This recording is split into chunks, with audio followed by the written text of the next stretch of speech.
Chat. You've been here the whole time. Yep, you're informed. Okay, so we are at the stage. By the way, hello. How's everyone doing? 1 minute for that landing burn.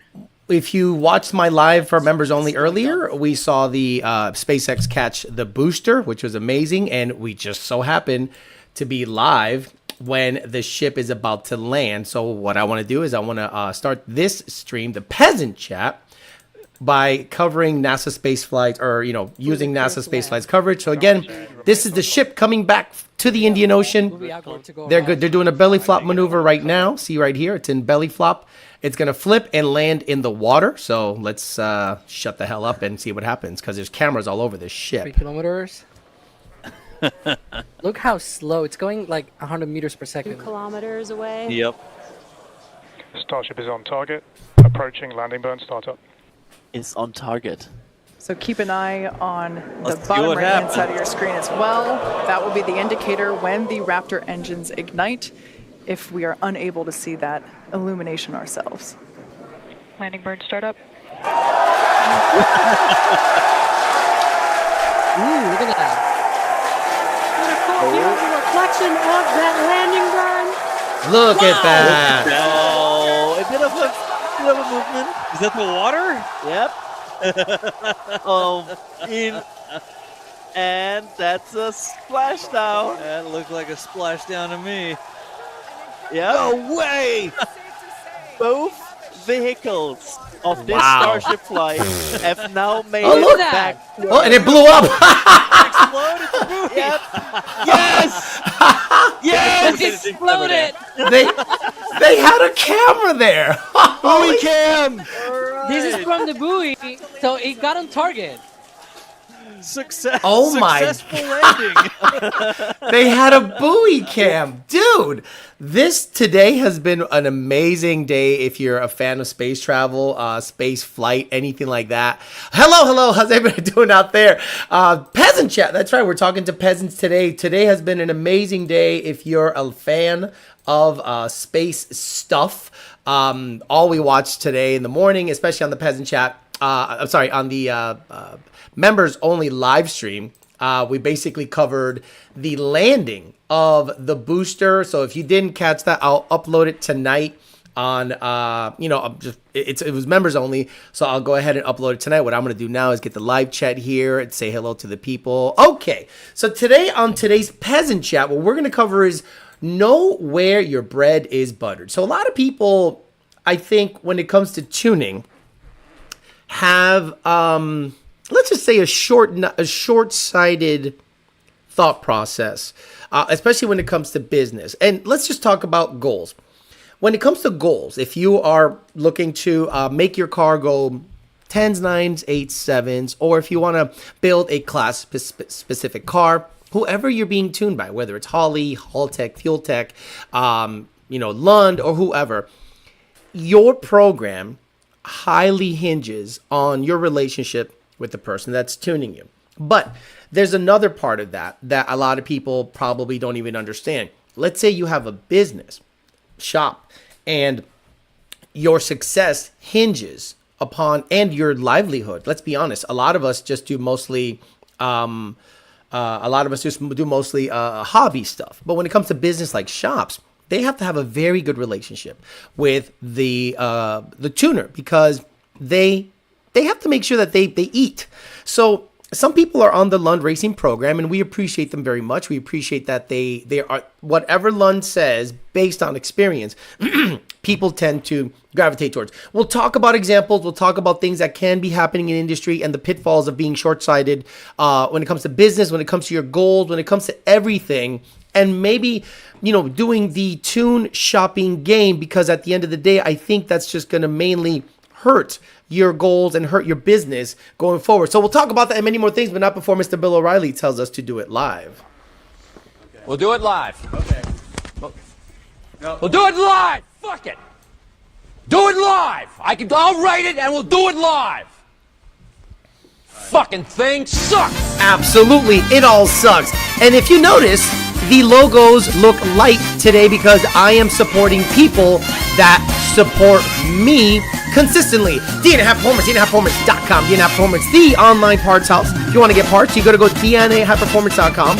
Fuel systems, wheels, tires, you name it. Any part you want to buy, you have to go to DNAHighperformance.com. The best cold air intakes on the planet. You probably can buy them at DNA High Performance. It's PMAS. Nick James, PMAS, is now getting into the domestic and import market when it comes to cold air intakes. I love seeing Fox body intakes, PMAS labeled.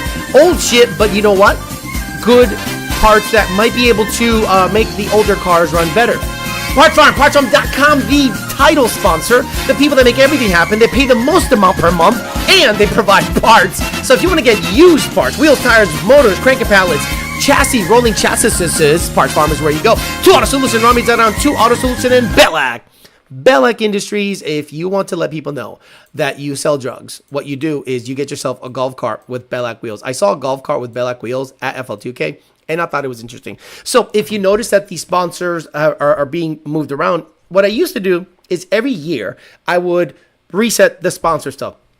At this point, I'm going month to month. What I'm doing is this, because that's my issue with loyalty. I'm more loyal than people are loyal to me. So I'm like, that stops. The buck stops there. It's over, Johnny. We're going to do this. Whoever fucks with the show consistently gets repped. And that's what I'm going to do, because I would like have this default loyal nature that was detrimental to me. I'm putting sponsors up there that aren't supporting, I don't hear from, there's no money in my bank account, and they're getting a free ride. Sacao el party. We're gonna go and do that stuff. Let me see. I gotta make sure the chat overlay is proper. So let me make sure everything's moving. Yep, perfect. I gotta move this thing. Boy, today was a busy morning, man. It was really nuts to see SpaceX do what they did. Nick, Monty 540, Joe Switch, B. Leves, Yusuf, Z303, Camzilla, Joe Jackson, Big Guns, Coyote Kelly, Leon Phelps, CJ Skorsky, Jogan Lace, Maniac, Mac Attack, Emery Captain, Blue Thunder, Dixon 225, Matt Oliver, Gregory Upvidge, 508 Josh, Diddy's Secret Camo, Mark Christensen, Sean Hassan Abbas, Douche Diddy Boxy Luxury, EPA. Good morning. What's the best colder intake?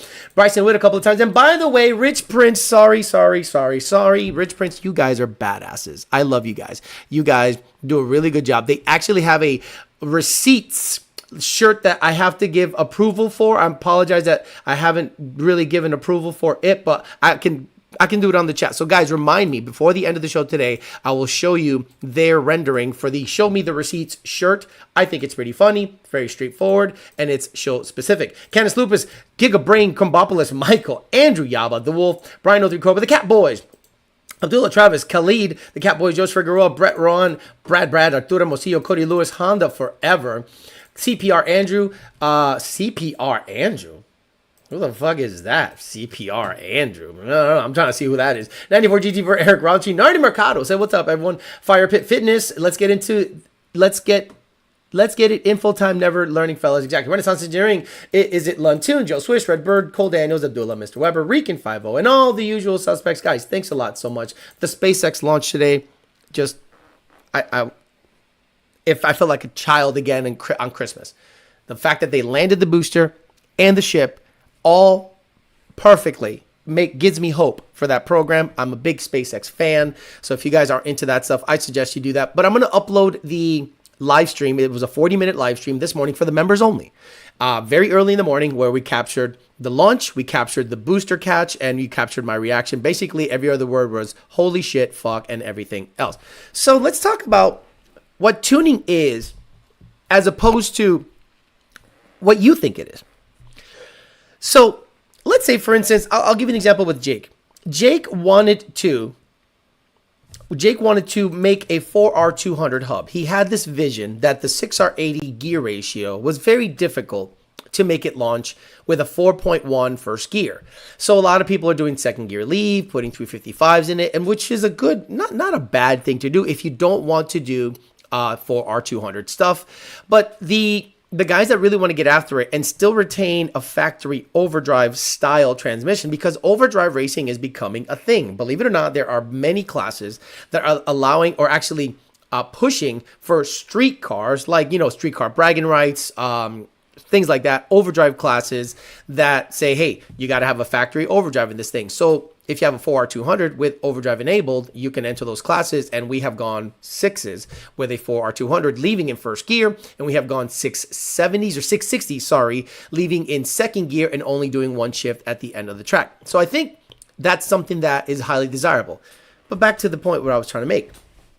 Jake needed to have Lund do the vetting on the tuning side of things. So a lot of people that don't understand how the 4R200 works in the calibration, let me get rid of the live chat, in the calibration, don't support the 4R200. As a matter of fact, I was talking to a guy at FL2K, and I'll say it. I'll say exactly who he was so that when he hears the chat, he knows who he is, because he said some stuff during that conversation that blew my mind. Just blew my mind.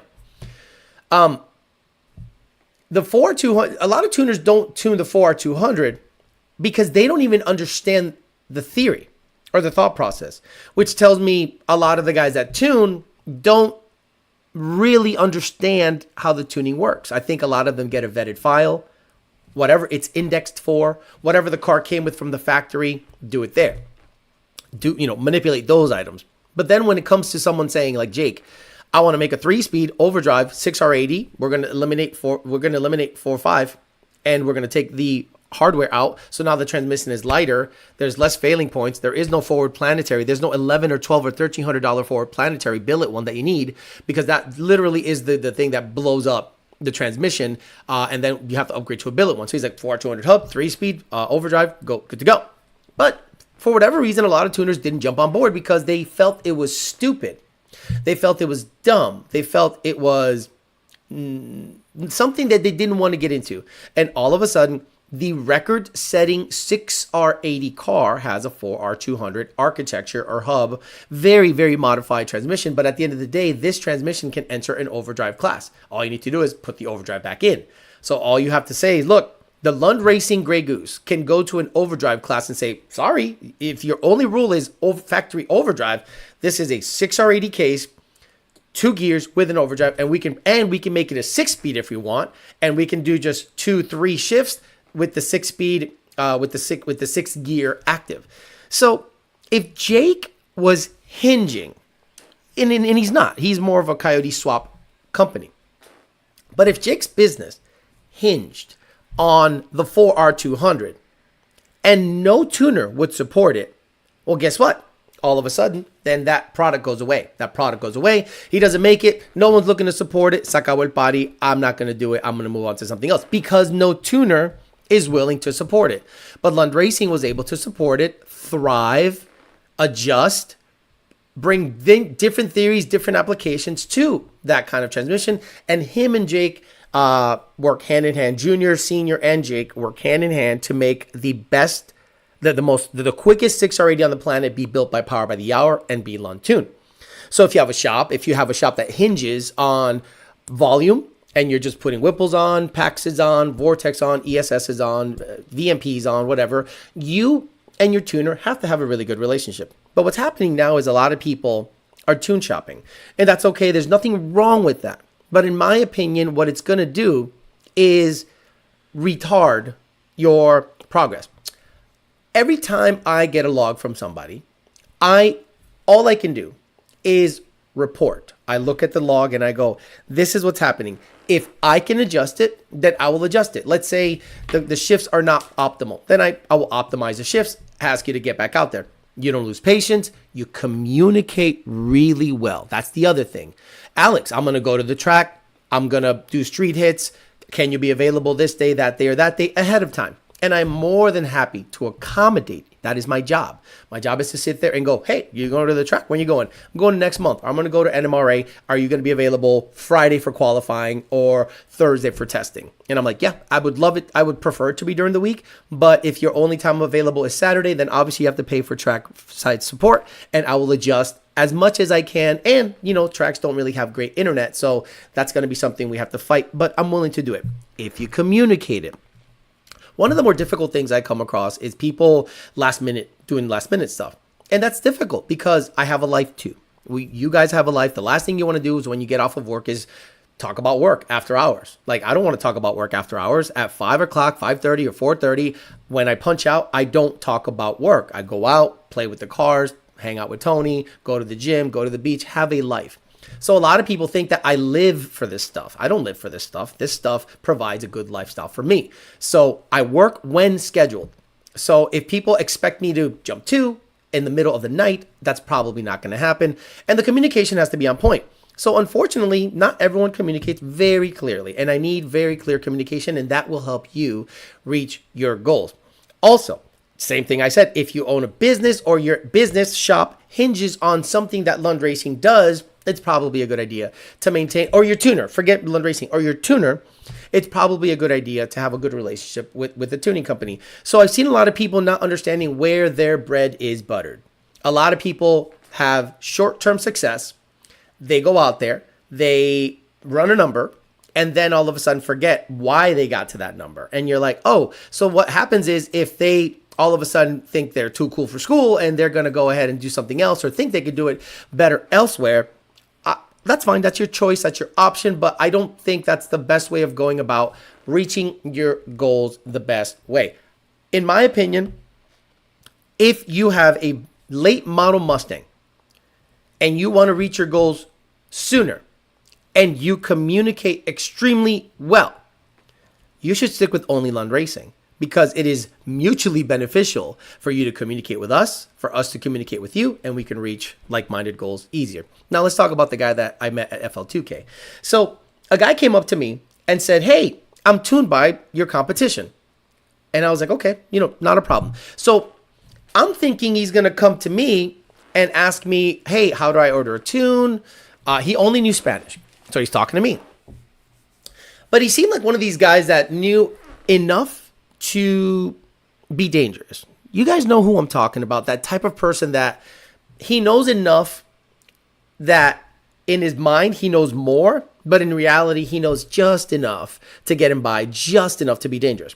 So he's talking to me about the car, and he's like, hey, I have a car that has gone 10.1, a Gen 1, mind you, with a Whipple blower.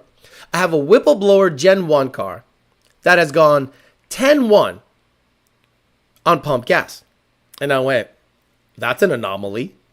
That's an anomaly. That's not normal. That's not like, I don't have a tune that is 1, safe, 2, consistent enough, and 3, trustworthy enough on a Gen 1 motor on pump gas to propel a car to go 10.1 on pump, with a Whipple blower and a Gen 1 motor. I went, that's a little spicy, and I said, that's a little spicy. If I was tuning your car, I'd back it down. And this person looked at me like I was crazy. They go, what do you mean you'd back it down? You wouldn't shoot for 9s? I go, no, because it's not safe.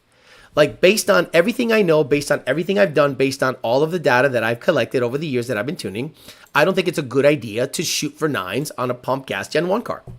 So I was like, okay, whatever. So we're talking, and he's like, well, what I want to do is I want to come over to Lund and help them reach my goals.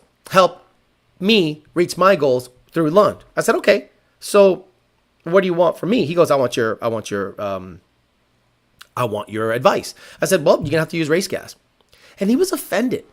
He went, race gas? No, my goal is to go 9s on 93.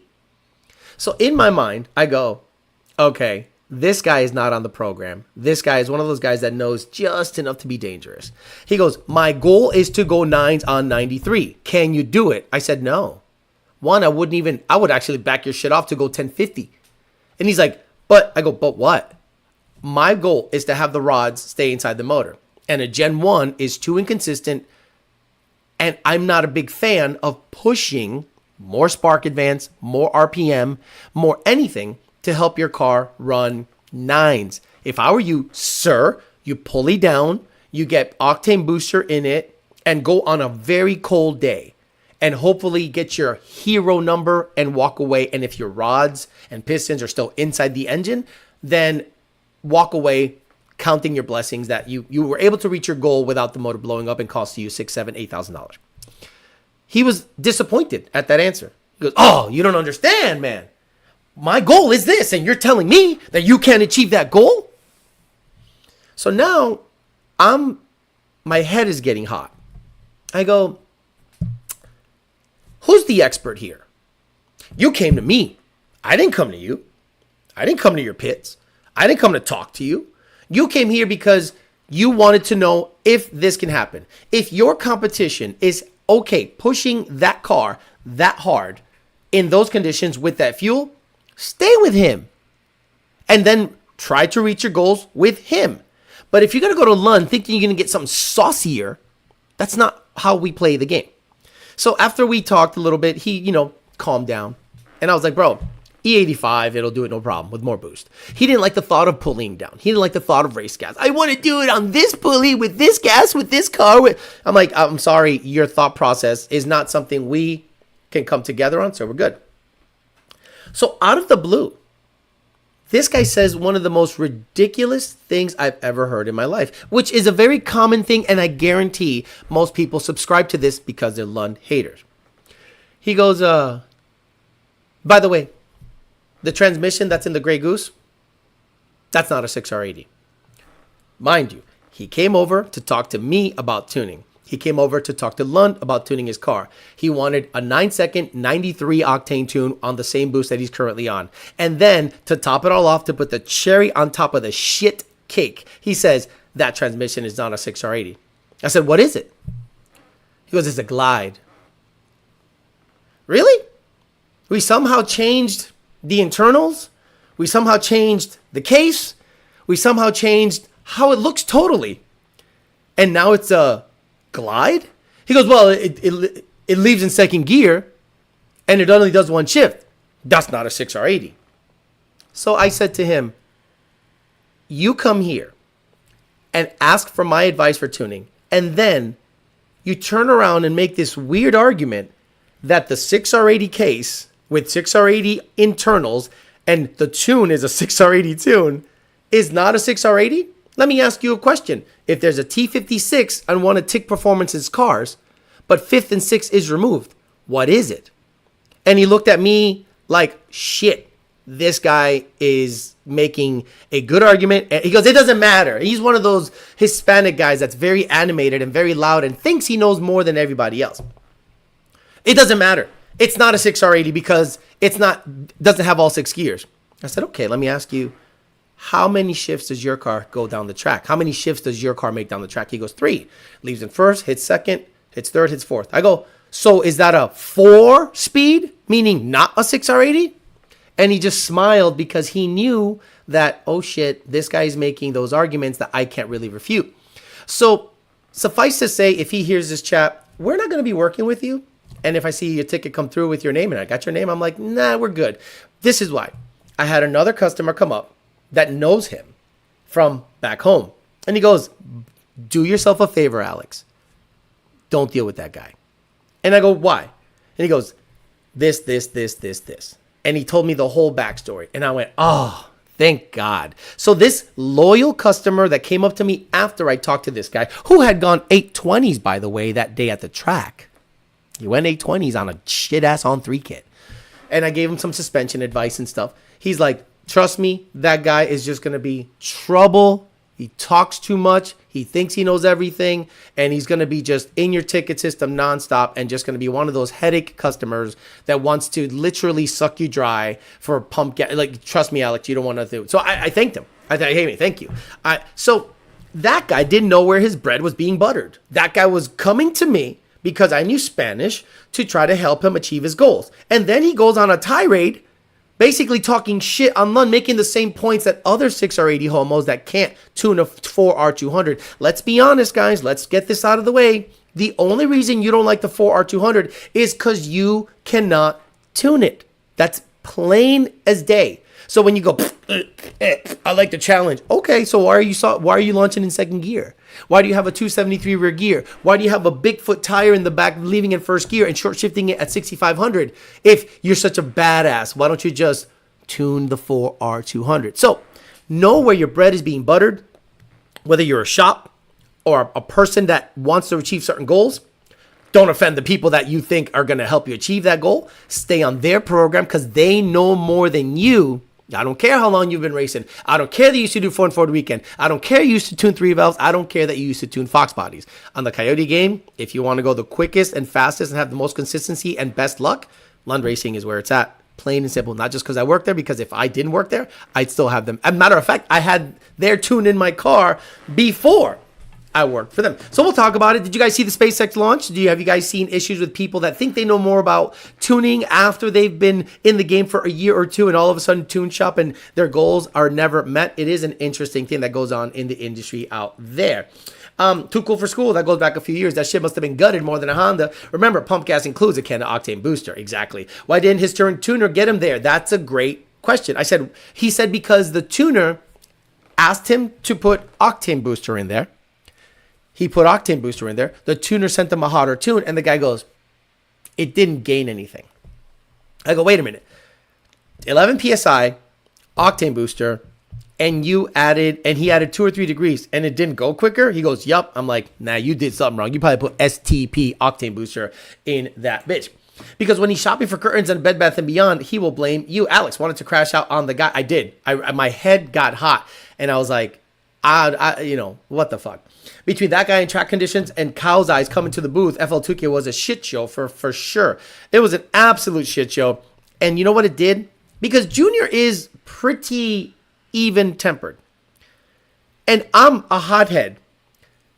And I didn't cause any issues at FL2K. I just verified that there's issues. I said, see, they're coming here to talk shit and start shit. So what did Lund Racing do, or John Jr. and I do? We confronted people that came to our booth to start shit. Hey, fuck you, buddy. What you're doing is fucked up. Eat a dick. Before, it used to be like, well, hey, we can, we would take the high road. I think that's over. I think Junior is in the middle of becoming like a Sith Lord and saying, fuck everybody that doesn't want to be on our program. I like it. I like it very much. Bro eats elote by sucking the butter off first. A Turbo 400 leaving in second gear is still the Turbo 400, not a glide. Exactly. Thank you very much, Chug Wurzabrinsky. That's a Turbo 400? Yup. What are you leaving in? Second. Oh, then it's a glide. Bro. What does a Gen 2 F-150 need to make 1,000 plus 6R80? Why does no one build them? Mexico Racing League built a 1,200 horsepower version called Vader. So because we haven't really gone back and figured this stuff out, let me catch up on some stuff here. Crazy. Okay, Junior replied to something. Okay, so let's go to YouTube. Let's go to Mexico Racing League because they're back on. They're back on the program. We're good now. Mexico Racing. So what you have to do to a truck is the same thing you have to do to a Mustang. Same exact thing you have to do to a Mustang. You have to go out there and let's say F-150 build update part 1. 4 months ago. So I don't know if they even got. I guess they haven't updated it with dyno stuff. Let me see. Dyno. No, update. Yeah, no dyno numbers. I thought they would have like the truck on the dyno, but supposedly Mexico Racing League's truck named Vader. They ended up making, I think, 1,200 or so real horsepower. If I'm not mistaken, an FFRE or RPG. I forget. It's either an FFRE or RPG motor. I'm hoping it's FFRE or TKM. No, I think it's a TKM motor. So it's a TKM motor. So basically, this is a Gen 2 F-150 named Vader.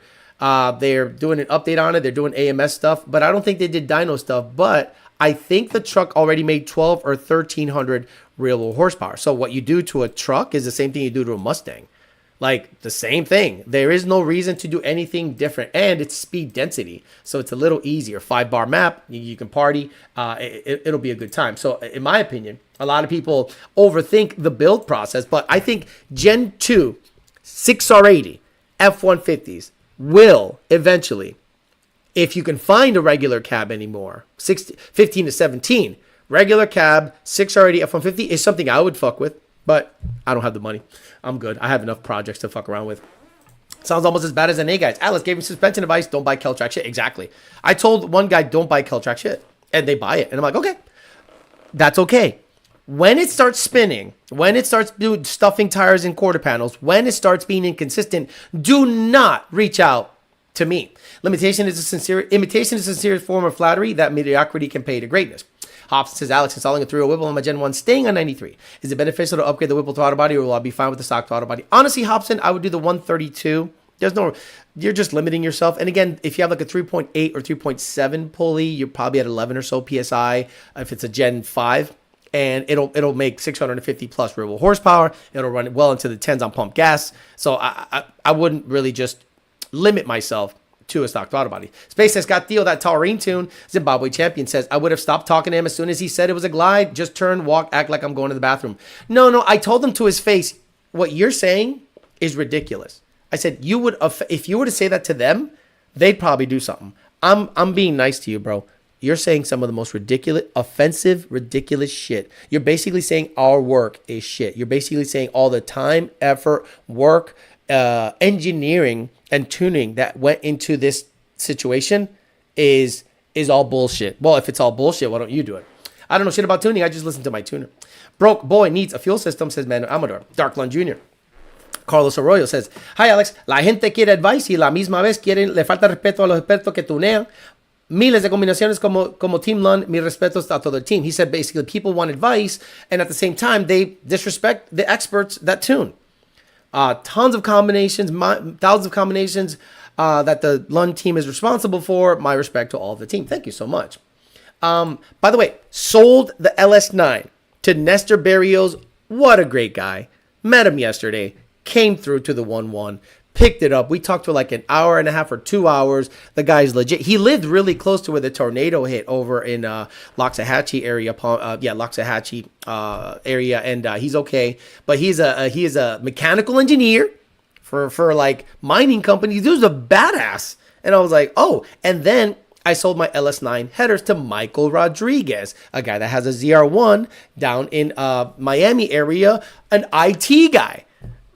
Like professional dudes. And I was like, I met some great people yesterday. Speaking of octane boosters, this is Angel Dekov. Thoughts on a 75mm pulley, 2.3 TVS with meth water. Why meth water? 50-50 injection, octane booster should be way out of the knock issues, right? Possibly high 10 quarter. Dude, 75mm, if it's I had a 75mm pulley on my manual car and it went 10.4. No meth, no nothing, but it had E85. You're trying to get away with meth injection and an octane booster. So yeah, you should be able to in the 10s, no problem. Been in the game for a long time, says Joe Jackson. There are plenty of guys like him. They ask for your opinion, but only want you to say what they want to hear. If your opinion doesn't match, then they'll argue with you. Lund told me to run the stock intake manifold on my stage 2 comp chems when I put the ESS on. That made 0 sense to me. Why would I do that instead of running my Boss intake manifold on a 22 GT?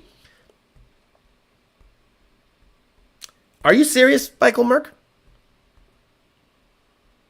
So this is what you're going to say, because it made 0 sense to you because you don't have any data. So you have a 22 GT. Tell me, what do you think, you, Bickel Merc, what do you think the difference is between an 18 manifold, 18 to 22, 18 to 23 manifold, and a Boss intake manifold? Go. I'm going to give you the opportunity because you said it made 0 sense to me. Why would I run that instead of running my Boss 302 manifold? Do you think the Boss 302 manifold outflows the 18 to 23 manifold? Yes or no? Alex, I know this is a stupid question, but are knock sensors turned off in my tune? Jared Wells, no. I desensitized them a little bit. I never turn them off. I only turn them off if you sign a disclaimer saying, I want them off, and if it blows up, it ain't my shit. What's your opinion on Midnight and Bisank Turbo Build? No idea about it. Khalid Subuawi says, Alex, what do you think about the stupid 1,000 horsepower S650 build by Resonate Deleter? How many hits do you think he'll get before exploding the cats? He won't explode the cats. He'll put headers on it. That's the smart thing to do. It'll make 1,000 on the dyno, and it'll run 9.5, 9.4. That's a crazy thing to me. 1,000 horsepower is 8 seconds. This, god damn it. This motherfucker right here, the red car, went 9.1 and it made 920 real horsepower. 9.1, 153 big boy mile an hour, and it made 921 real horsepower on a dyno jet. If on a mainline dyno, which I think Evo has, they make 1,000 horsepower, that's like a behind the asshole horsepower number. And if the car doesn't run 150 plus, It's not making 1,000 horsepower. I don't give a fuck what your dyno says. Dudes be like, doctor, can you tune around my fucked up kidneys? Chuck says, made 1,300 plus on a 2020 G500 Whipple 3.8 with a 132. Exactly. Theo, the booster catch stream was nice. Thank you for sharing that with us. Thank you for watching. I'll upload it tonight, or I'll just hit the public button tonight. Theo, dropping knowledge that my 10-speed is actually a 5-speed. Más respeto a Lund team. Eso es lo que hace falta, respeto. No, nobody respects Lund because they hate Lund. God damn it, they're the best at tuning, da. So what you'll see is this. Other companies will never amount to the volume that we have. We have thousands. I'm saying 4,000 on TDN, close to 5,000, and close to 2,000 LRXs, never mind the old N gauges. So we probably have 10,000 and 15,000 customers just juggling. Some of them go elsewhere, but they all come back when they get a new platform. They all come back. So what people will do, especially in online media, is hammer out one X Lund tuned vehicle and crank away at it nonstop, day and night, one vehicle, day and night, one vehicle, day and night, day and night. And after 3 months, let's say they run a 1,000th quicker than Lund ever did on the 3rd revision, but they are like on version 55. They'll go on social media, not tell you how many runs the car made. By the way, how many runs, and again, this is not an indictment on Fat House. I love Fat House. How many runs do you think it took Fat House to achieve? By the way, they don't have the record. The record is still held by Evo. I was corrected yesterday or 2 days ago. They are really close to the record, Fat House is. So correction, Evo still has the record. 2020 GT500. How many runs do you think it took Fat House to achieve that number? The owner messaged me on Instagram, and it took them 7 or so runs, 6 or 7 runs, according to him on Instagram, to achieve that number. But you would see the video, you're like, that's the first run off the trailer. Off the trailer. I love the term off the trailer. It just sounds so fucking stupid when that car has been tested nonstop. And if you say third pass off the trailer, stop saying off the trailer. Every pass is off the trailer. Every pass is off the trailer. You trailer your car to the track. You take it out of the trailer, and then you go. Third pass off the trailer. No. Off the trailer means brand new build, been on the dyno, never been to the track. You take it off the trailer. First hit is off the trailer. Second, third, no, you already got data. Stop saying off the fucking trailer. You sound fucking stupid. Or if you go to a brand new track where you have no idea what the prep is, you then grudge race a guy and say, let's go off the trailer, no testing. That's what the off the trailer means. So please stop saying off the trailer, and please stop saying on the property. You sound fucking stupid. Yiggity, shout outs to Nestor. Army, I just blew up my 19 on the 95mm pulley. What do you think happens under a 120mm pulley? You're doubling and tripling the horsepower of a stock engine. It can blow up at any time. But I've seen others survive. Cool story. Those others ain't you. So more content coming soon for sure. 19 GT 10R ESS on ethanol. 100mm pulley with twin 274s and ID250Xs. I think I'm closer to maxing my fuel out, and I can still drop a pulley or two more. Any way to see injector duty cycle through the N-gauge? No way to see injector duty cycle, but I think with 1050Xs, you can make probably close to 1,100 horsepower because of the DI and PI it's shared. But the 274 pumps are going to be interesting. We just have to watch for fuel pressure. I think the 1050Xs are okay, but I think fuel pressure is going to be a bigger issue with the 274s. Just got back on Tesla and Sucker. Yeah, what's he talking about? What do you think it'll cost to get a PBH built 6R80 good torque converter swapped into an MT82 car? Whoa, you're saying the whole process? $10,000. Fully built PBH trans, $6,000 to $7,000. Converter, close to $2,000. Labor, pedals, programming, bro, you're looking at $10,000. I'd rather trade in that car. It's almost like, if you know everything, why are you asking me for advice? I can't stand dealing with people like that. They can physically feel the heat wash over my head. The dude sounds like a former coworker. The coworker thought 350 in a 79 Chevy truck, 350 cubic inch V8 meant 350 horsepower. I just laughed at the guy. Lund has earned their stripes. People need to come correct when they enter that tent. Have people tell me that if a better reaction time, I would go quicker. I just smile and say thanks. Exactly. Those people don't know a goddamn thing. D&F Performance, do you guys have the 11 to 14 Whipple 132 and silicone hose in stock? I don't think they have it in stock, but they can probably get it quicker than most. Deal, Starship just launched. Coyote Crime Lord, they launched at 7:30 this morning. Did you not watch? They launched. They launched. I covered it live. Stop it. 9594 at 1,000 horsepower is how the S650. How is the S650 great? Again, it's not. Mr. Prime and I have an illuminator. Not worried about it blowing up yet. So in a Fox, that's why the red car's engine went 8.5-ish. Can't remember. Correct. It went 870 in a Fox, but a heavy Fox. The Fairmont is 3,500 pounds. They hate us because the Ana's probably going to wait after to get to the track, but let's get a 2-step upgraded axle in the car, and then I have no excuses to run a 9. Michael Merk says, I think the Boss manifold should carry further power. Wrong. Nope. Wrong.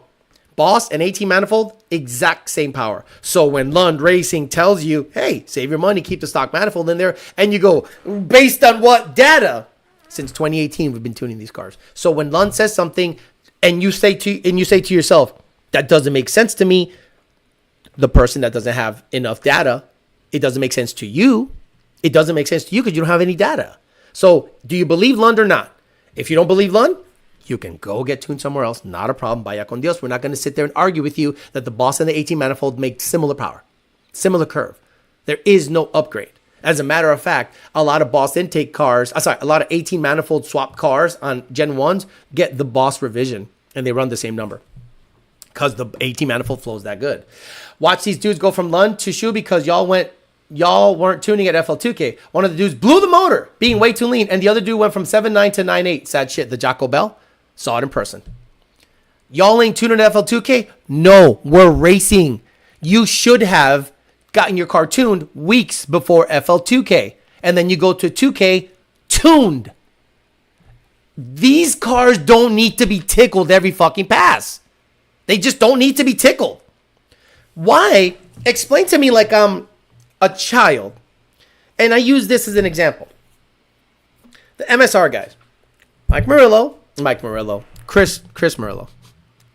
Mike Murillo. Chris Moretti.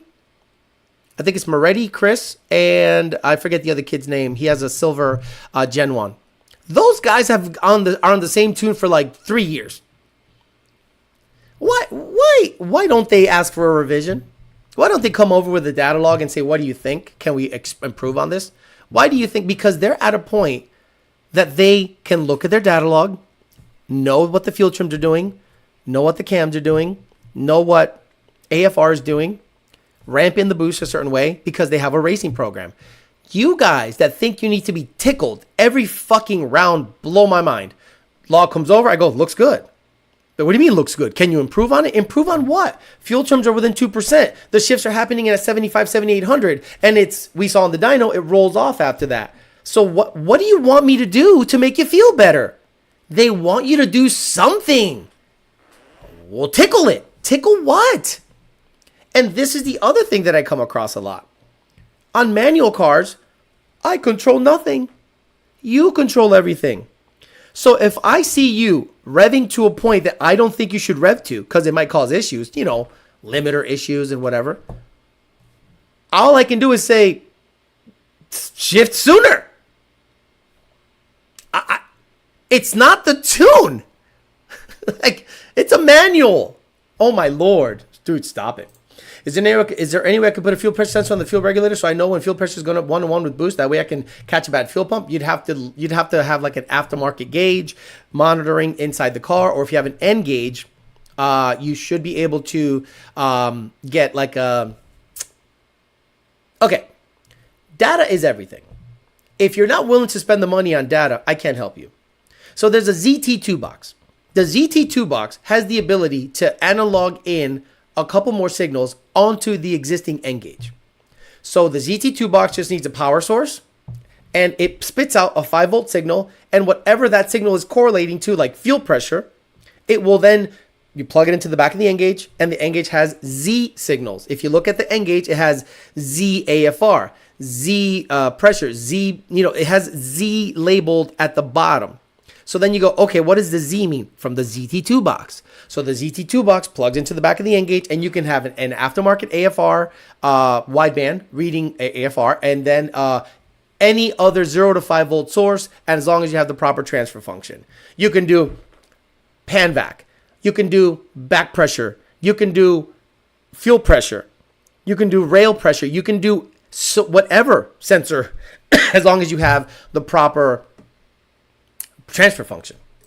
I think Blue Origin is about to launch soon, but who cares? I really don't care about Blue Origin. Theo, what's the biggest waste of money as a starting mod? Cams or head port? Both. Both are a waste of time. Because what do you have, an A car? Burke Michael, listen to the people that have data. And he'll argue, but I'm like, then I'm done. I'll keep the Cobra Jet on because that would effectively negate the cam shifting at 7,500. Yeah, see, sometimes you can bring people to the light and sometimes you just walk away. Is it 111,000 miles on a Gen 2 motor too many to throw a boost at it? Yes, I wouldn't throw 1 pound of boost at it unless you can afford to replace the motor. All they should be changing is the boost ramp, but they think they need a new tune for every pass. I need a new tune for every pass. No, you don't. I'm sorry. If you think you need a tune for every pass, you don't know modern tuning. And the only ones that need a new tune for every pass is 2,500 horsepower cars and up. New tune for every pass. New track is fucked up. Lower the, extend the boost ramp. Leave on less boost. Lower the two-step. Nothing to do with the tune. Nothing to do with the tune. Those same guys that make their lack of planning then try to make them your problems that talk that shit about Lund. Exactly. The guys that know the least and rely on the tuner the most, they want spoon-fed here's your boost ramp. You figure out your boost ramp. How do I do that? You test. You go to a test and tune. It's called a test and tune. It's not called a time trial. It's not called a qualification. It's called a test and tune. So you test the car, you tune the car, test the car, tune the car. So if you're smart, you go out on a greasy time and you go, well, it hooked on this ramp or this timing or this pulley or this RPM. And you write it down. You have notes. You have a big, massive clipboard of a bunch of notes. No, they go, what do I do? Send the log to Lund, make it launch. I'm blown away by it. I remember one of your live streams years ago that you said your lacking of preparation does not dictate an emergency on our end, and people still refuse to learn. Best car to buy right now, $40,000, $50,000. I'm a Mustang guy. I don't know what you want to do. So without knowing what you want to do, Swap Fox, I can't help you. Again, on this stream, extreme specificity. Extreme, what the fuck do you want to do should be number one. What's the best car to buy for $50,000? For what? A Tesla Model 3. Oh, that's stupid. I don't know. What do you want to do? Michael Mark, if you have stage 2s, the cams are locked. Stop it with the lock stuff. Please stop saying lock stuff. You're going to confuse people. You can leave them in the water, but you can't teach them how to fish. This man has a Cobra Jet and ESS and cams and power under 5,000 RPMs is going to be non-existent. Cody Lewis, it's almost like you've listened to this chat. It's almost like you've listened to people. A centrifugal inherently has zero torque up until 5,500 RPMs. Zero. See, people don't even understand that. See, that's the thing, Cody Lewis. People think a supercharger is a supercharger. This one just mounts like an alternator. The other one mounts on top of the motor. But it's the same thing. No, it's not. A Roots, Screw, or TVS, infinitely torqueier at low RPMs than a centrifugal. People don't understand that. People don't understand that. I need an N-gauge. I hate the RTD, and it disconnects almost every data log. Well, son of a bitch.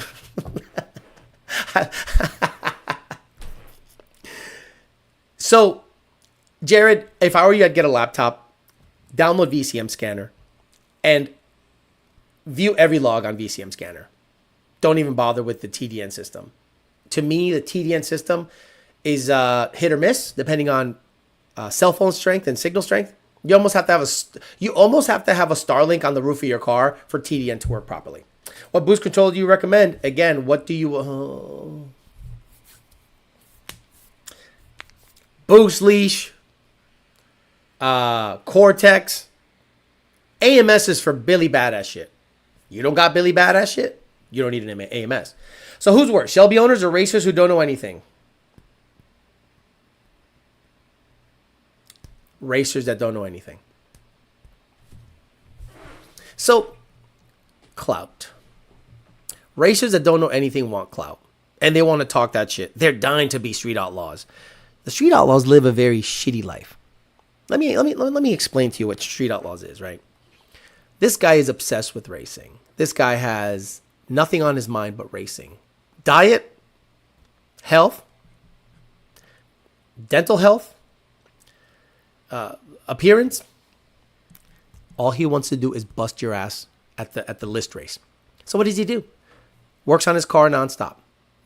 Works nonstop. Whatever he does for work, oil, machining, whatever. Every second of his life after work is in the garage. And if he's not in the garage, he's testing.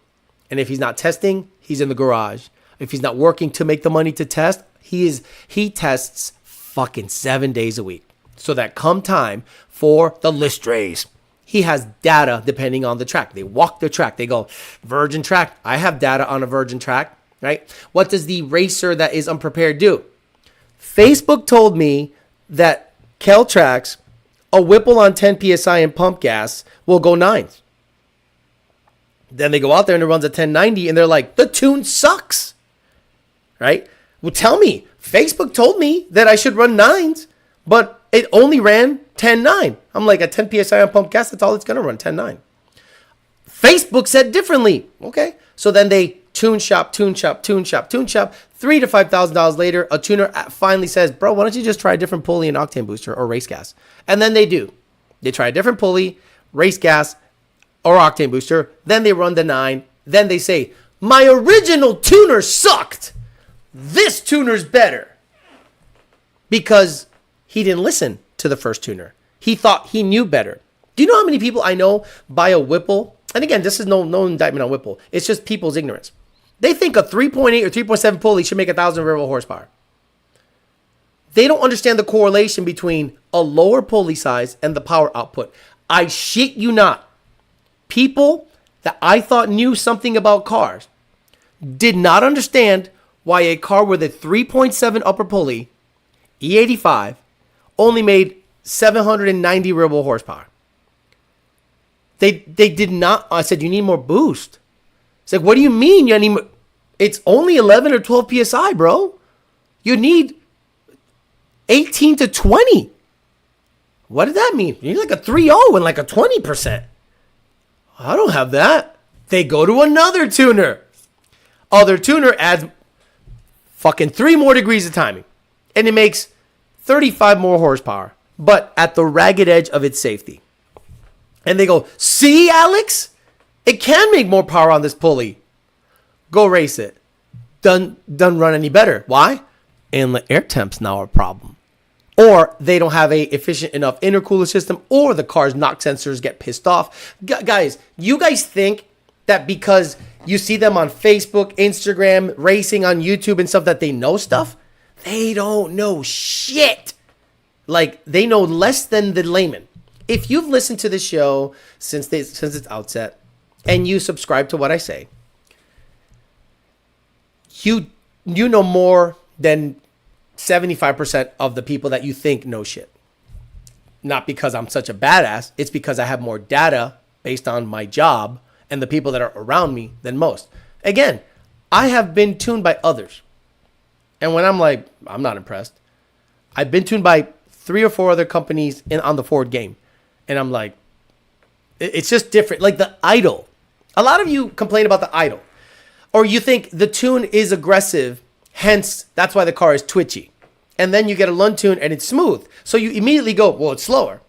Why? Because you equate twitchy as aggressive and smooth as slow. And that Hispanic guy that came up to me at the track, he goes, you know, the problem with Lund is that they're safe. So you're okay with me giving you 25 degrees of spark advance on a boosted pump gas car? No. Okay, so safe, rods are inside of the engine. Not safe, rods are outside of the engine. What do you want? Don't Street Outlaws literally talk about their debt, can't pay bills, losing their family, all for racing bullshit? Probably the way I should go, says Jared Wells. That way I can look at fuel trims and not bug you with a log that looks good. Exactly. That's what the racers do. Stop relying on the tuner for everything. You know what you should use the tuner for? Tune verification. Tune looks good. After that, You have to learn how to view data logs. You have to learn how to read them. You have to learn how to decipher them. It is your fucking car. Why aren't you learning how to read a data log? I'm not talking about you, Jared Wells, specifically. But you as the customer can't just put blame. You're looking for a scapegoat. If you don't take control of your racing program, you're looking for a scapegoat. That's all you're doing. Wait, Bickel, you put cams in a separate issue in itself before boost? Bro, you got bad advice. Exactly. Sentry is not better for the street. See that again, this guy is one of those guys. Sentry is better for the street. No, it's not. A low boost TVS car is better for the street. Whatever. Parts companies just want your money. Alex will tell you what parts actually work. That's why they hate his ass. Some people think they can go forwards on a 120 millimeter ESS car. Shelby owners are the guys that use the phrase, but Cleat said, P.S. Shout out to Midnight for dragging that fleet he bought. Do they make 410s for S550? I think 409s. Daniel Green. Not going to lie, I love the Gen 2 Lund Tune Paxton on E85. I did a 1 second 60 to 130 in that Rocket this morning, basically the same as a A10 car. Back and Merk, it's not bad advice. It's what I wanted to do, so I really don't matter. It's my car. Do what I want. Oh, yes. Yes. It is your car. But if Lund is telling you not to do something based on mountains of data, Bickel Merc, you can go elsewhere. Not a problem. It's your car. Absolutely. It's your car. It can get tuned by anybody else. If you're not listening to Lund Racing, who has way more data than anyone else, and you're installing cams and a Sentry on a street car, vaya con Dios. This is the only time you should install cams on a Sentry car. If it's a F4. Chuck says, the slow feeling passes are always super quick. Building daily. Alex, I want the rods out of the block tuned, please. The amount of 10R guys with a pedal commander swearing it made them faster. A 2.3 TVS is going to bust your ass, Bickel. Exactly. 1, 2, 3, whoop. And then he goes, no, we want to make the run to 180. Oh, you want to make the run to 180? Got it. Bickel Merc is fine. Bickel Merc, you can do whatever to your car. It's your car. You're right. It's your car. It's also your right to go to another tuner to meet, again, go to the tuner that's willing to meet your goals. And if Lund Racing is saying, don't install the Boss intake, it's a waste of $400, and you're like, I want to spend $400, then spend $400. What do you want me to do? Like, we're actually trying to help you, and you're saying, no, you don't know nothing. I want to do something else. Then get tuned somewhere else. Not a problem. Just want to say thank you for all your great knowledge info, Alex. I've learned a lot. Don't even have a Coyote anymore, but I love to watch. Yogan Late says, fuel pressure 60 PSI, 0.78 Lambda, and 20 degrees of spark. So that is 15 PSI, 10.9 or 11.0 air fuel, and 20 degrees is chilling. If it's a boosted, it is boosted, 60 PSI. I see, 10 PSI, 55, so 15, yeah, you have about 15 pounds of boost.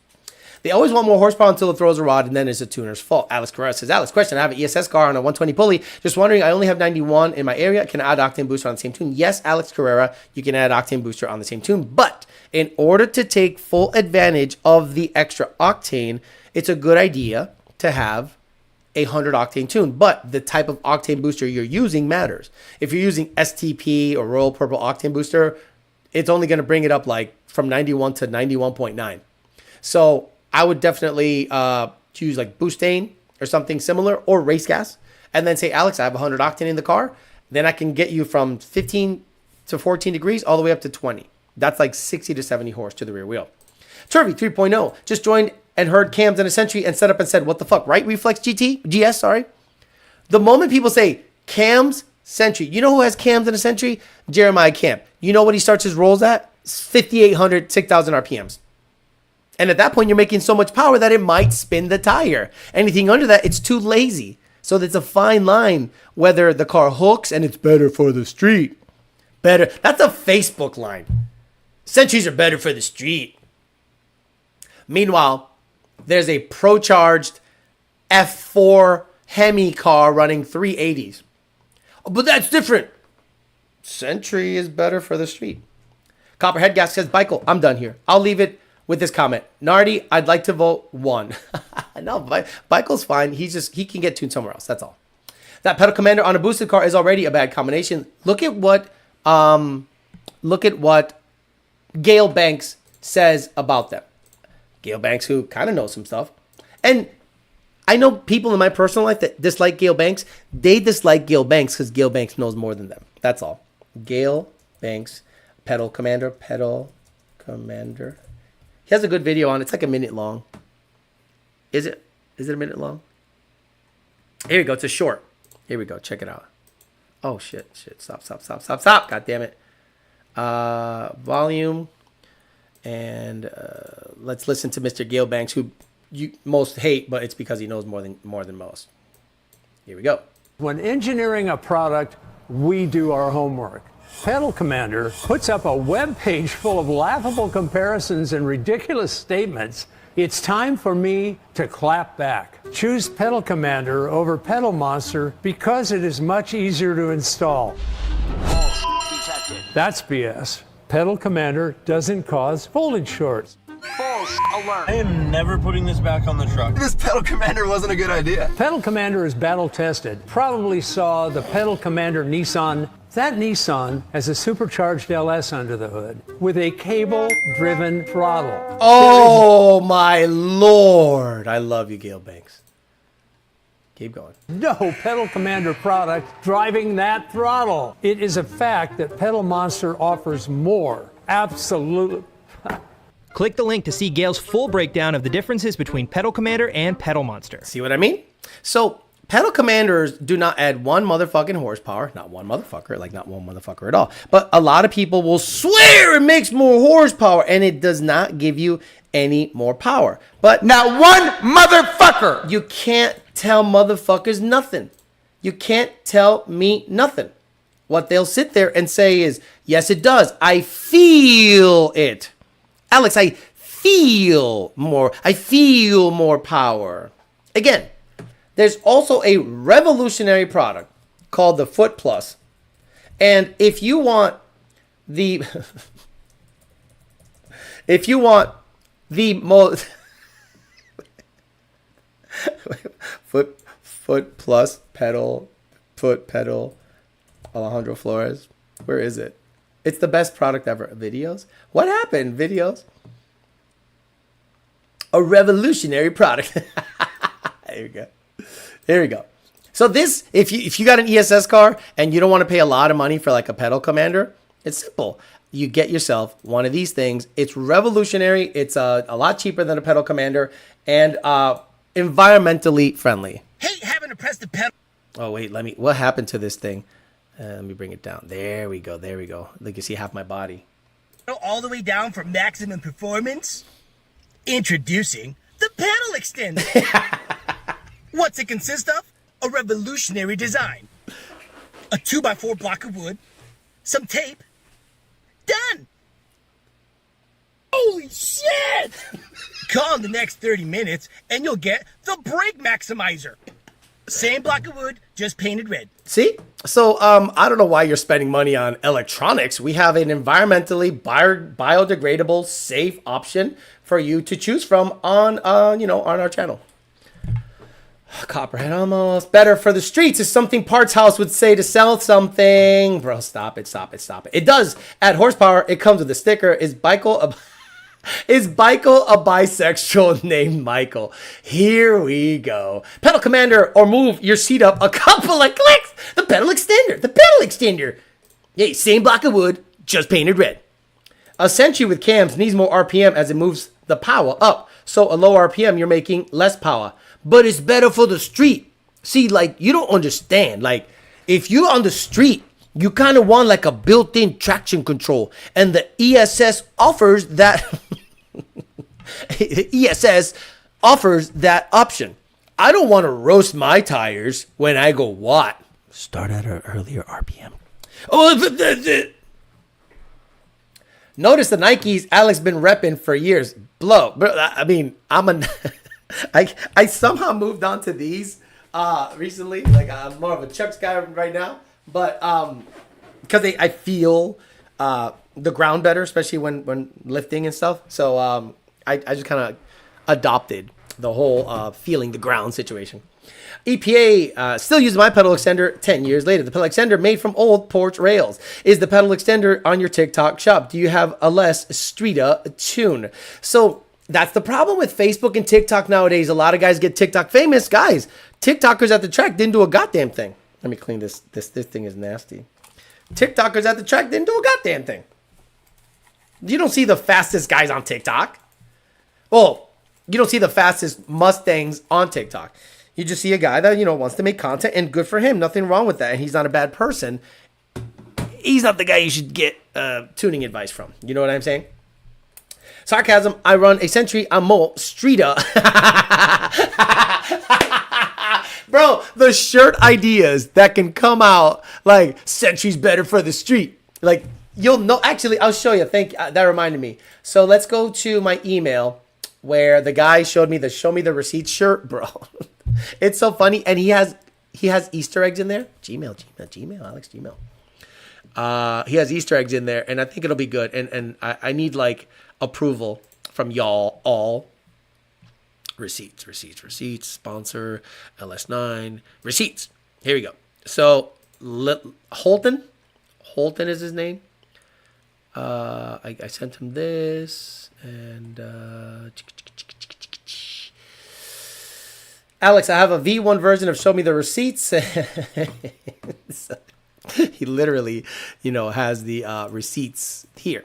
So I was like, okay, it's kind of cool. And he's like, it has Easter eggs in it. And I'm like, well, I can't see it from that file. So he ends up sending me a very zoomed in version of that. So you should be able to read it on the shirt. And if you read it on the receipts itself, there's Easter eggs. The comment says, "What's that smell? That's Sasso." Amory 1, what else? He had a couple other things. Address 775 East Peasant Street. Okay, I don't know if he's being funny. Oxford White, delivery miles, Amory 1 mileage, Ford truck, F-Series Super Duty. So yeah, so he has some interesting things in here that to show me the receipts thing, but I loved it that it was like, what's that smell? Sasso. The comments. So the catalytic converter blew up. So yeah, shout out to Rich Prince. They're super receptive.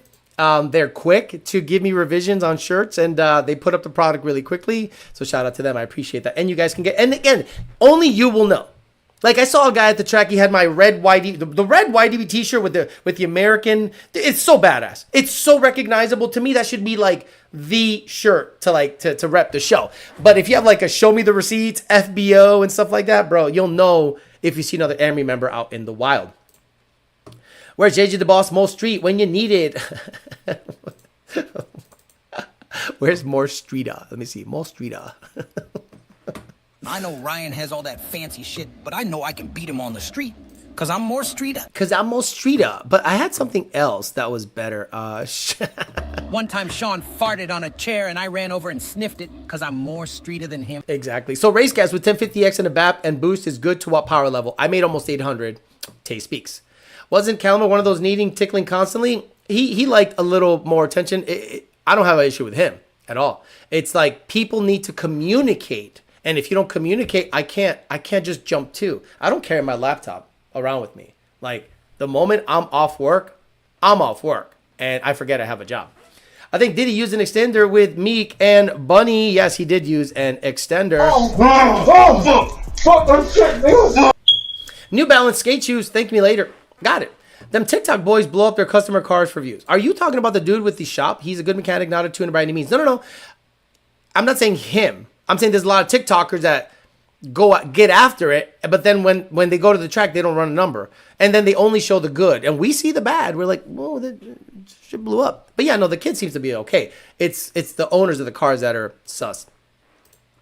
So 2012 with Comcam Stage 2 NA would do a lot better with a 2.3 than a Paxton. So a 2012 with Comcam Stage 2 NA would do a lot better with a 2.3 TVS than a Paxton.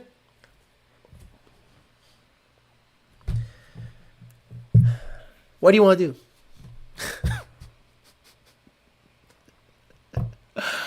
Ay, Dios mío. What do you want to do? What do you want to do? Ken Phillips, street image paved with Sentry blowers coming to a shirt near you. We got people like Toby on TikTok trying to educate people about Coyote Platform. Hell, I'm about to start filming some videos. See, Toby talks to me at the gym. Now, he does a lot of stuff for content, meaning silly stuff. But Toby talked to me at the gym and asks me very good questions. But a lot of the stuff he does on TikTok is to get views. But he has like a 9-second Camaro and a 9-second or a low 10-second Mustang. He knows some stuff. Bickel Merc has a Torqstorm. By the way, did you see the post where somebody's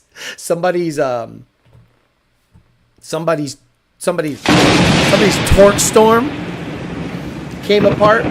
Where did I post that? Did I post that on Facebook? Because somebody said stress test, and I'm like, where did I post that? Was it on X? Let me see, X. So let me see. I think it was on X. Home. I posted. Well, look at all the videos of the booster coming back. I'm so happy. I'm so happy to see it. I'm gonna just enjoy that for a little while. Come on, internet, let's go. Where the fuck is my thing? Home profile. Do I have to click on profile? There, profile. Jesus Christ. Profile should be at the top. No, that's not it. That's not it. Where's the Torqstorm? So somebody posted a picture of a Torqstorm with the impeller in the... And I don't know if it's on Facebook or what. Let me see. Yeah, no, it's not. Where is it? Does anyone know where I posted the picture of the Torqstorm? With the impeller in there. Colin, Bickel has a Torqstorm. Colin Garcia, I'm in a position where I want to go boost it on my Cam Gen 1. Guess I'll go TVS instead of Sentry. Bought the car cammed already. Nothing wrong with that. Good morning, Alex says yes, Sentry. Big L. Carlos de la t-shirt roja era yo, Puerto Rico. Gracias por toda la atención en BMP. So Carlos Arroyo had the red shirt, and we just chopped it up all weekend. He comes in, and we're just talking and having a good time. And then when I had to do something in the car, he goes, Papa, no vemos después. And he see you later. And then I see him at the pit. Bro, he's so... Carlos Arroyo, shout out to you. You were a nice guy, bro. I loved it. Monty 540, just get an anti-lag for the Century problem. So I've proven that I can make 4 PSI on a anti-lag. Really? You're making the belt spin faster? Who is recommending stage 2s out there? We're regressing as a society. Your name is Toby. Just a weekend warrior. Alex, I sent you an email. Could you send me that 100 Octane tune? I have Sunoco 260 GT. Oh shit, I just noticed some sponsors have left the chat. They didn't leave the chat. What I did was I want consistency. And every sponsor up here, DNA, PMAS, Parts Farm, Belek, and 2 Auto have been insanely consistent. Nothing against anyone else. Consistent. And you'll see maybe in the next couple of weeks, you'll see why some of them are not up there no more. It's on my Instagram story. Okay, thank you. Cole Daniel says, mainly manual, mainly a street car, maybe go to the track once or twice a year. Love the way Jeremiah Camp's car is set up in your video. Yeah, Jeremiah Camp, though, has a lot of boost. You understand? Like, Jeremiah Camp's car probably makes 900 wheel. Not because of the cam, not because it's the 10 PSI. It's because it's 15 plus PSI. Up its ass. So it's like a 3.2 pulley and a 10 or 15%. It's pulley to death. Coyote Kelly says, so it's not just their website that fails? That's funny. Patreon. Oh, Patreon. Thank you, JD Swag. See, JD Swag. I love you. Patreon. So let me see. Oh, it's on the chats. Yeah. Community. I got to go to community. What the hell happened? Patreon's been fucking up lately, man. Like I don't know what's wrong with their server, but like, Patreon, get your shit together, bro. Like, what the fuck? Why don't I have access to the chats? Like, it's like one day I have access to the chats, the next day I don't. So yeah, apparently I don't have it. So if you're a Patreon member, you'll see a picture of the Torqstorm literally having an impeller in the volute.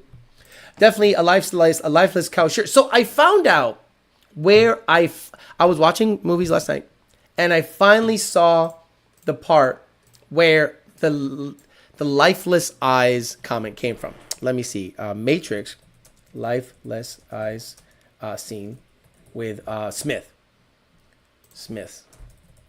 Like dull cow eyes or something. Let me see. Yeah, he said dull cow eyes or something. Let me listen. Do it. If you don't, he'll kill us both. Hold on. He knows he should do it, but he won't. He can't.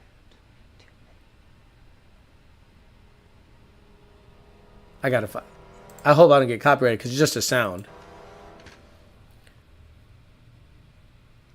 Back away from the gun and turn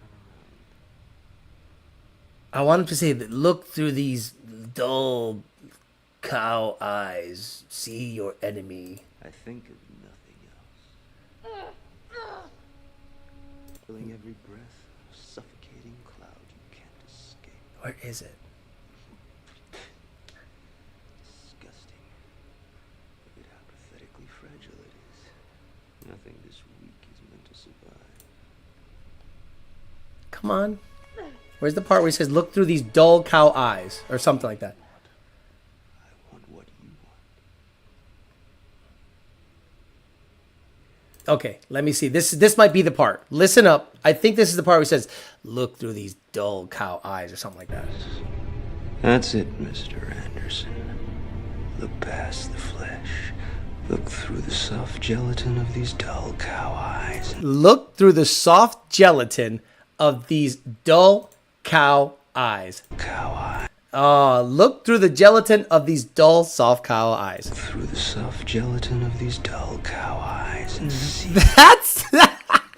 That's where I saw that thing because I love the Matrix. And I'm like, I remember something saying, look through the these dull cow eyes. What does that mean? Go look at a cow. Go to a ranch. Just there's nothing behind those eyes. No brain, nothing.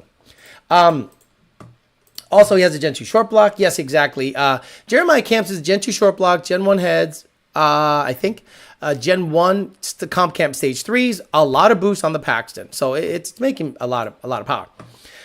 The Hurricane was Torqstorm in Costa Rica. Listening. Copperhead Gaskets bought the car with them already, but but motor have manly rods and pistons, so that's a plus. Very good. What's the next step on my car to make more power? 20%. The 69mm pulley been riding out good. Yeah, you're gonna eventually, Jared, come into IAT issues once you make big power. But you're in Indiana or Ohio. You're in Ohio. If right now it's October, it's probably boost weather up there. So be careful because you're very close to having a lot of dense air come into the car. Boost weather is when cars blow up because all this dense air makes power, and that power usually stresses the fuel system or just stresses out the mechanical parts of the car, and then you have issues going forward. So yes, more boost. How do you get more boost in the car? Or let's not just say more boost, more airflow. Because when you say more boost, it's actually more restriction. So let's be very, very specific about our language. How do you generate more airflow through the car? Well, you got to get air in, get air out. So eventually you're going to have to get like a 20%, right? And then the car, if it becomes a roll car, I think cams are going to come into play after you're out of pulley. So if you have a 69mm upper, a 20% lower, you're going to need probably a monoblade throttle body. Good luck finding one that works, like a Kenny Bell 168 or a Whipple 130. Or a Whipple 132. You could retrofit it onto that. And a 149, PMAS 149. So now you're getting air in, air out. And once you've exhausted those efforts, meaning intake, you got a monoblade, you got a 149 cold air, you got a 69 upper, and you got a 20%. You're out of what you can do mechanically to generate more airflow. So now you're going to have to do it in the motor. And what you'll do is you'll actually get cams in it, and the cams will just pass the air through a lot more efficiently, slightly take away a little torque, but make up like 50, 60 more rear wheel horsepower at that boost level. And then it's like bigger blower, then you're going to have to think of other things to do. I know something's coming down the pipeline. Yeah, it's something. It's coming. You'll see it. Torqstorm is what I want my girl to do. Doll, eyes, jaws. How long have you been telling people and posting build videos for the difference between Centuries and Roots blowers? I love my Century setup, but I don't dig race. Great for 60 and I've been doing it since the beginning of time. Since the beginning that I started messing with Coyotes, since I tuned Century cars, since I owned Century cars. I've owned PD, meaning positive displacement, meaning supercharger on top of the engine. I've owned Whipple. I've owned 2 different TVSs, 3 VMP Gen 2R, Autoblock 2650. 4 VMP Gen 2R, Autoblock 2650, VMP Gen 3R, and the Corvette's 2.3 liter Eaton supercharger. So I know about power delivery and air pumps. So once you understand air pumps and power delivery, you're like, okay, well, it's all mechanical stuff, air in, air out. You don't have to overcomplicate stuff. But people don't understand that with a centrifugal, you have to have RPM to make power. People literally bolt on a centrifugal at 10 PSI and wonder why a Whipple beats them in the quarter mile at 10 PSI. Gabe P says, I have a 2019 Mustang Performance Package 1, completely stock, 10 or 80, 100,000 miles, and I want to boost it with the SS. That's a big negative, Ghost Rider. That's a little too many miles, in my opinion, unless you keep it at 10 PSI and pump gas.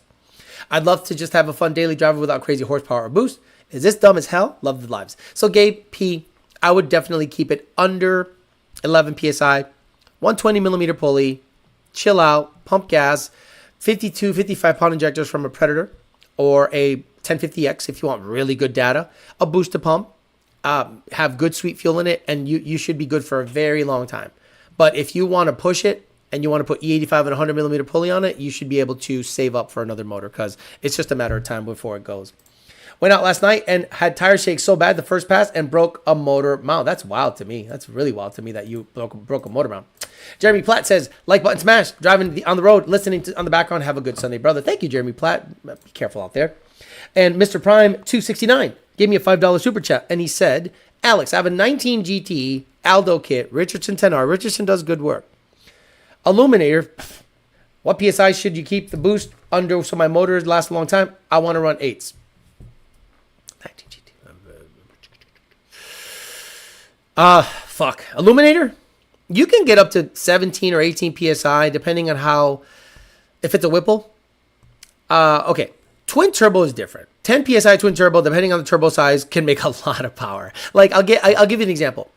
The reason a lot of the big power cars didn't hook at FL2K is because on gate pressure, the absolute lowest horsepower they can make is like 12 or 1300.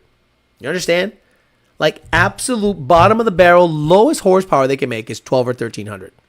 So people go, why did the street cars hook? Because they can ramp in 600 horse, 800 horse, all the way to 1400 horse. We start at 12 or 1300 horse on gate on some of these cars. So that's kind of one of those things. On your car, if you have an Illuminator, 10R80 Illuminator, so a Gen 3 Illuminator, I would keep it under 20 pounds of boost to be safe, honestly. Michael says, like I said, just trying to maximize what's already installed. Car is modded for how it gets driven. It's a daily driver that sees 95% interstate. Not everyone mods their car to be a drag car. Okay, so if you're okay with no power, under 6,000 RPMs, and that's it. No power under 6,000 RPMs, your setup seems fine if it's boosted. Alex, what's your email? You're not emailing me. If you want to tune Alex Carrera, support at lundracing.com. Support at lundracing.com. Actually, let me see if on Patreon I have access on my phone. The chats just go away. It's weird. I wanted to show you that Torqstorm situation. I think Patreon has issues with their servers sometimes. So that's why when I try to get on and try to check the messages, they're just not there. And then the next day they are. See, right now I just have the spinning ball of death. So I think Patreon is having server issues like Torqstorm. Jared, haven't driven the car for 2 months. For that reason, car was running hot after doing pulls.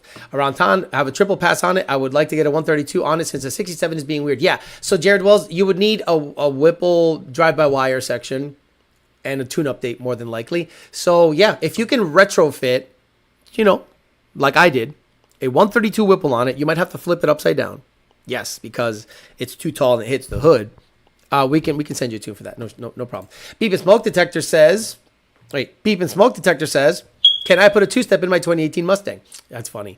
The guy wasn't being very, very specific. I need you to be super specific. Alex, I drag raced. I have an NA10R80 car with a stock converter. Can I put a two-step on it? I would say no, because you don't need a two-step. What are you going to two-step to? 1,800 RPMs? Has anyone tried the new Hoosier tires? I've heard about them. I haven't heard anything positive or negative about them. Have you considered asking Turvey to build the Cousin Bell housing? Yeah, right. Could you imagine? I can't see the chats on Patreon sometimes as well. Okay, good. So it's not just me. And that's Patreon being kooky. Chungo says, did they ever find out why the ARP head studs had issues? What are you talking about, Chungo? Can you be very specific? Like, can you be specific what you're talking about? I know what you're talking about. Like, ARP head studs that had issues? Like, which ones? I don't know what you're talking about. You need to be specific. I don't know what you're talking about, motherfucker.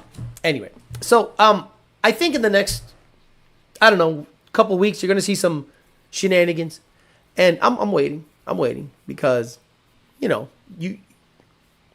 short-sightedness is a very prevalent byproduct of people in this industry.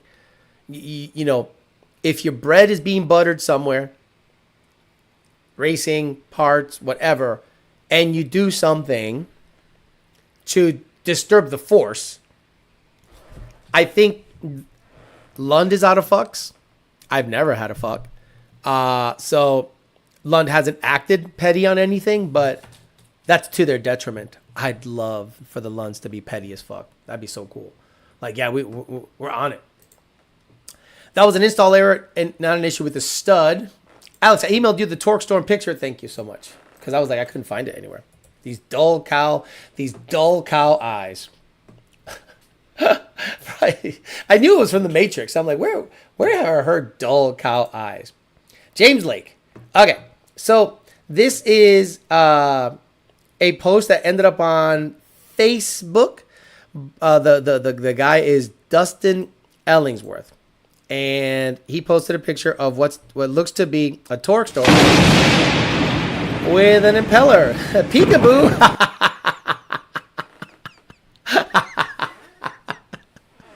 Yeah.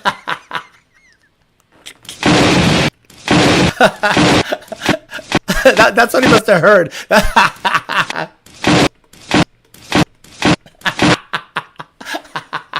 Let me hear. Let me see if I can look up mechanical crunching. Fuck. Mechanical crunching sound. Ear sounds. Let me see.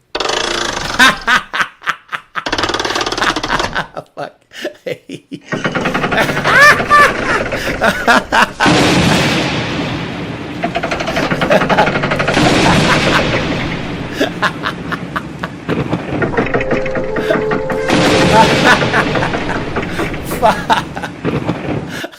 Shit.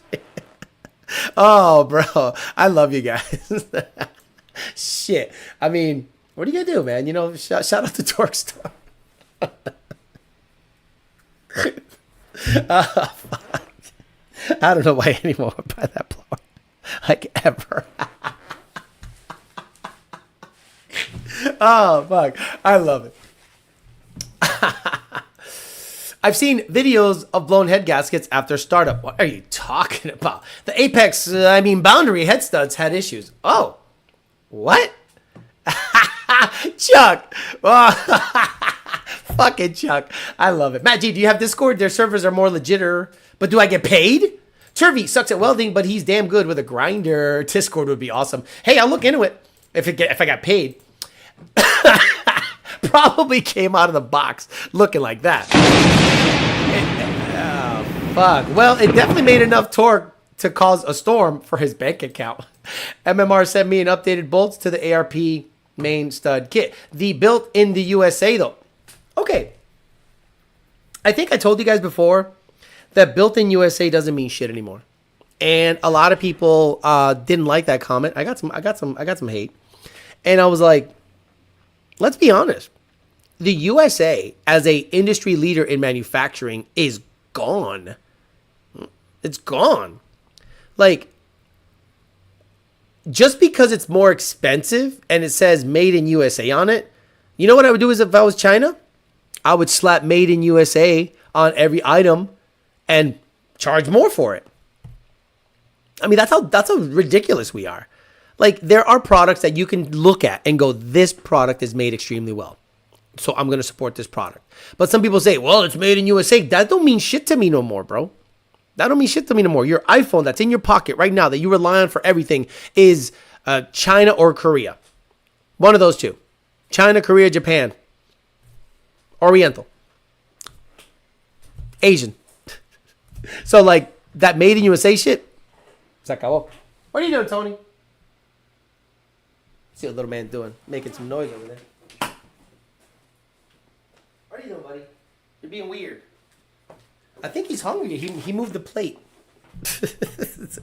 Dude, I already fed him. Like the guy's like, he's a glutton. I don't know what's happening. Sometimes he's like super hungry. Sometimes he's not. Usually when he stays at the Lunds, he gets, not that he gets stressed out, that he's just in a different place, so he forgets to eat. New Torqstorm soundbite. Best engine for new Ford F-150.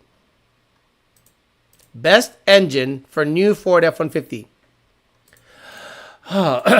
Realistic reliability expectation from a built 10R80 and a twin turbo from 50. Nearly impossible to find second gen RC SBs. Not trying to do anything but too dumb, but trying to go for 60 to 130 in the forest for fun. Adaras, depending on how much you drive it and how much you race it, is going to directly correlate as to how long it lasts. So Jake raced his 4 times and it started to slip. Stock. So built one, you could probably get away with like double or triple that, depending on the power you're making. You can use Patreon to get paid and post the private link onto your Discord. Got it. Alex, is the GT500 back boosted? No. Next week, I'm going to buy the Department of Boost heat exchanger and intercooler. I talked to the guy. Guy's legit. Data driven. So I'm going to fuck with that stuff.